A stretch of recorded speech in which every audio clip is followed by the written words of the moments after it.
inisiatif merusak berhala yang disembah selain Allah itu tidak boleh dari inisiatif personal. Tidak boleh kita dengan semau-mau kita kemudian kita menghina sesembahan yang disembah selain Allah Subhanahu wa taala. Hal ini disebutkan oleh Allah Subhanahu wa taala di dalam surat Al-An'am ayat 108. Subhanallah, padahal apakah sesembahan selain Allah layak untuk dicemooh? Layak banget. Namun di situ ada madarat. Sesajen yang disajikan itu kalau misalnya adalah buah-buahan dan kemudian kita dengan sembarangan membuangnya, itu mubadzir. Mubadzir ini dosa. Betul. Iya kan? Betul. Kenapa dibuang? Bawa pulang. Harusnya pas mau diambil ngilang tuh. Iya, ngilang atau tarik-tarikan.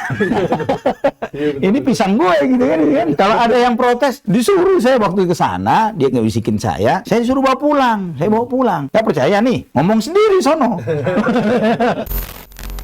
Contoh yang lain lagi, ketika ini lebih dahsyat lagi. Spiritual juga, Ustaz? Iya, serupa tapi tak sama. Gitu. Yaitu ketika Nabi SAW memerintahkan kepada Khalid ibn Walid untuk membasmi berhala yang bernama Uzza. Uzza ini sebuah pohon, ya, sebuah pohon yang ketika Nabi SAW perintahkan kepada Khalid ibn Walid, kamu tebang pohon itu yang dikeramatkan ini, ya. Tapi ini perlu diingatkan, Nabi SAW memerintahkan ini ketika beliau sudah memiliki kekuasaan sebagai Amirul Mukminin, sebagai penguasa negara.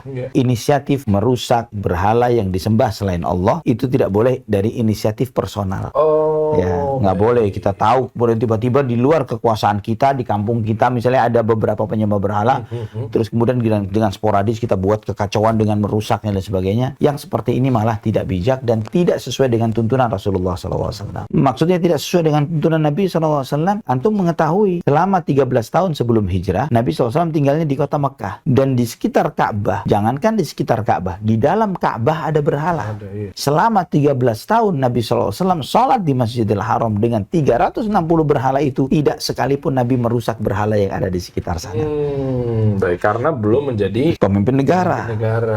Nah, disitulah kenapa para ulama kita, termasuk Syekh Muhammad bin Shalih Al-Utsaimin rahimahullah, beliau memfatwakan bahwa ketika ingin memberantas berhala yang disembah selain Allah, tidak boleh semena-mena, inisiatif personal atau kelompok tertentu, itu akan menimbulkan kekacauan. Yang bisa kita lakukan adalah dakwah, adalah nasihat, dan juga termasuk juga di dalam hal pengingkaran secara terbuka dengan bentuk penghinaan terhadap berhala yang disembah selain Allah dengan mencela dan menghina mereka. Ini terlepas dari kasus viralnya salah satu ustadz yang menyampaikan terkait dengan kuburan yang dikeramatkan, padahal menurut viralnya bahwa nama kuburan yang seperti itu yang katanya celaan dan cemoohan ada. Oh, yang ini Ustadz, yang makam Tai Nacong itu. Ya, kalau tidak salah seperti itu. Saya tidak tahu. Ternyata ada, memang betul ada makamnya. Katanya begitu. Oh iya betul. Ya. Ada sempat browsing. Karena sempat melihat di Google Map makam itu ketika dicari, wah ada memang tempatnya.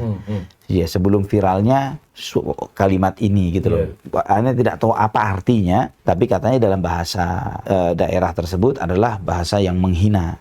Nah, Anda tidak mengomentarin itu karena beliau menyampaikan sesuatu yang faktanya memang namanya seperti itu.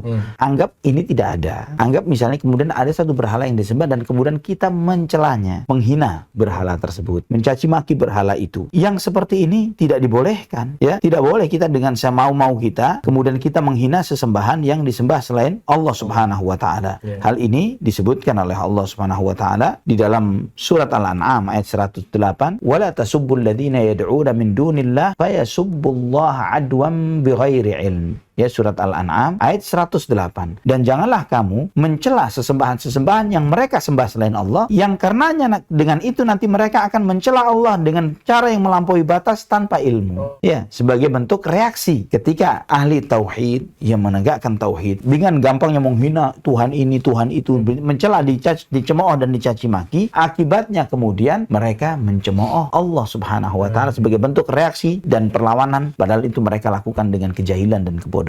Makanya dilarang, kita nggak boleh mencemooh sesembahan selain Allah, subhanallah. Nah, subhanallah, padahal apakah sesembahan selain Allah layak untuk dicemooh? Layak banget. Ya kan? Apakah tidak ada kemaslahatannya? Ada, untuk menunjukkan kemahamuliaan Allah Subhanahu wa taala. Namun di situ ada madarat. Ya, ada madarat, dan ini di antara kebijakan dakwah. Ini dalam konteks tauhid dan syirik. Hal yang paling mendasar. Wallahu a'lam bishawab. Di dalam hal ini juga ana melihat apalagi yang lebih ringan. Misalnya misalnya mencemooh bid'ah, termasuk dalam konteks ini. Ya, menghina suatu perbuatan dengan beda antara dakwah tawasau bil haqqi tawasau bis sabr dengan cemoohan dan cacian. Beda. Ya, Anda tidak berani namanya mencontohkan cemoohan. Bagaimana bagaimana kemudian mencontohkan cemoohan terhadap suatu perbuatan munkar? Ya, ini tidak bisa kita contohkan. Tapi hal yang seperti itu jika dilakukan oleh sebagian kita yang sudah belajar dan sudah memahami tauhid dengan benar, memahami sunnah dengan benar, ini bahkan bertentangan dengan syariat yang mulia ini, bertentangan dengan manhaj yang mulia ini. Bahwa kita dakwah hak ini pada dasarnya adalah dakwah yang sesuai fitrah. Fitrah manusia ini cenderung kepada satu ilah, satu Tuhan, bukan banyak Tuhan. Ini fitrah hati manusia. Jika misalnya semua yang mau ini ada penunggunya, itu ada penunggunya, ada ini yang disembahkan, boneka ini dan sebagainya. Baik, saya mau bertanya, dengan Allah Subhanahu wa taala menciptakan langit dan bumi, mana yang lebih berkuasa?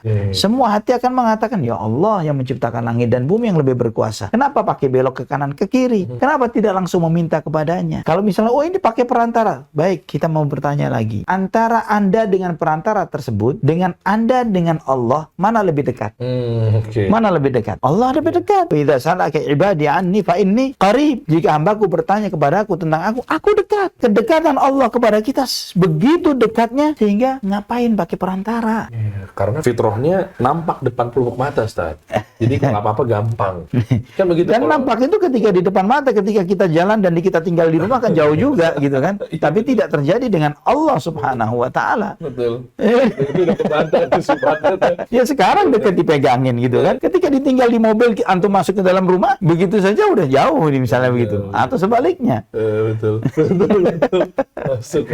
Kalau kita berbicara mengenai syirik lagi, Ustaz, ada yang video viral di daerah Lumajang kalau nggak salah ya kan, yang terkait dalam hal ada sajen buang, ditendang, akhirnya masuk ke jurang apa laut itu? Itulah ke jurang ya, gitu kurang lebih. Nah maksudnya artinya gini, mungkin Anda nggak mau komentarin siapa orang yang tersebut lah, isinya seperti itu. Cuma akhirnya menjadi fitnah mungkin ke dakwah yang memang sesuai dengan sunnah. Apakah begini caranya? Nah misalnya gitu. Nah apakah memang perilaku tersebut adalah dibenarkan, Ustaz? Apakah begitu caranya untuk mengingkari perbuatan hal yang syirik? Baik, Ustaz? begini, sesajen yang disajikan itu kalau misalnya adalah buah-buahan, tanaman, sayur-sayuran, dan kemudian kita dengan sembarangan membuangnya, itu mubadzir. Mubadzir ini dosa. Betul. Iya kan? Betul. Kenapa dibuang? Bawa pulang. Iya. Bawa pulang. Kan? Kalau kita waktu anak SD dibawa pulang terus ngikut jinnya. Kan kita tahunya begitu, takutnya ngikut. Ya, kalau dia ngikut kita ajak makan bareng. Kan nggak mungkin. Masa misalnya pisang satu sisir. Iya. Betul. Antum makan. Apa ada yang memperebutkan? Nggak terima. Iya. Kira-kira kalau misalnya kan ini kan diberikan bukan untuk antum nih, untuk siapa entah. Siapa tuh gitu kan? Yang dia percaya bahwa mendatangkan. Kalau itu punya power, kuasa, dan ini diberikan untuk dia yang paling merasa berhak terhadap benda-benda itu ketimbang yang lain. Iya. Ketika antum iseng ngambil, dia bakal berupaya, kalau dia punya kuasa, berupaya untuk mempertahankan haknya. Iya benar. Kok malah keambil? Bisa dibawa pulang, bisa ditendang begitu saja kebuang, begitu kan? Iya, harusnya pas mau diambil, ngilang tuh. Iya, ngilang atau tarik-tarikan. Ini pisang gue gitu kan? Betul. Tapi ternyata itu tidak terjadi. Nah ini wallahu a'lam bishawab. Syekh Abdul Aziz bin Abdullah bin Baz rahimahullah, beliau ketika menjelaskan tentang sesajen yang disajikan ini, beliau ditanya tentang hal itu, beliau mengatakan bahwa beliau mencontohkan dengan apa yang dilakukan oleh para sahabat radhiyallahu anhum ketika Fathu Makkah. Di Fathu Makkah ini di sekitar Ka'bah itu banyak berhala dan banyak sajen. Para sahabat ketika masuk Fathu Makkah, masuk kota Makkah, sajen-sajen yang berupa buah-buahan, sayur, diambil dimakan, dikonsumsi halal. Yang tidak boleh adalah daging sembelihan. Oh, karena kita kan disembelih selain, bukan nggak tahu, jelas-jelas disembelih untuk selain Allah. Wa ma uhilla li ghairillahi bih, yang disembelih untuk selain Allah haram dikonsumsi. Tapi kalau bukan sembelihan, pisang, pepaya, banyak kalau gitu. Jeruk, bawa pulang. Nggak usah pakai di viral-viralin, bawa pulang aja bagi keluarga. Iya betul. Nah gitu. Pun kalau itu juga sebetulnya nggak perlu harus diposting, diupload gitu. Nggak usah diposting, bawa pulang aja nih. Ada rezeki nih gratisan, nggak pakai beli.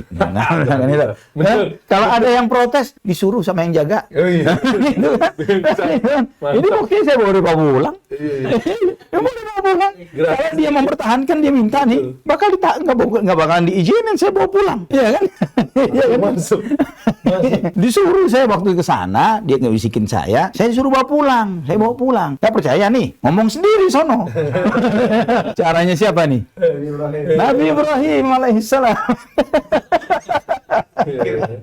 Iya, ngomong sendiri sana. Ini buktinya saya bawa pulang. Kalau misalnya dia nggak ridho, nggak bakalan sampai ke rumah saya buah-buahan nih. Iya benar. Begitu kan. Gratis lagi ya.